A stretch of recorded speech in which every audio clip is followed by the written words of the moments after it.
ভারী বৃষ্টিপাত ও বন্যা বিপর্যস্ত অবস্থা নিয়ে আলোচনা করেন প্রধানমন্ত্রী নরেন্দ্র মোদী। মঙ্গলবার আসামের মুখ্যমন্ত্রী হেমন্ত বিশ্ব শর্মা, সিকিমের মুখ্যমন্ত্রী প্রেম সিং তামাং ও মণিপুরের রাজ্যপাল অজয় ভাল্লারের সঙ্গে কথা বললেন প্রধানমন্ত্রী।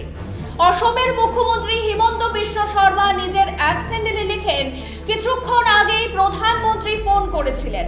রাজ্যের বন্যা পরিস্থিতি সম্পর্কে খোঁজ নিয়েছেন তিনি। কেন্দ্র যে আমাদের পূর্ণ সহায়তা করতে তৈরি সে আশ্বাস দিয়েছেন প্রধানমন্ত্রী। অন্যদিকে সিকিমের মুখ্যমন্ত্রী প্রধানমন্ত্রীর সঙ্গে ফোনে কথা বলার পর নিজের এক স্যান্ডেলে লিখলেন, রাজ্যের বন্যা ও বিপর্যয় পরিস্থিতি নিয়ে উদ্বেগ প্রকাশের জন্য প্রধানমন্ত্রীকে ধন্যবাদ জানাই। সূত্রে খবর, প্রতিবারের মতো এবারও মরশুমের প্রথম ধাপে ভয়াবহ অভিজ্ঞতার সাক্ষী সিকিম। বৃষ্টি চলছে উত্তর সিকিম সহ রাজ্যের বিস্তীর্ণ এলাকায়।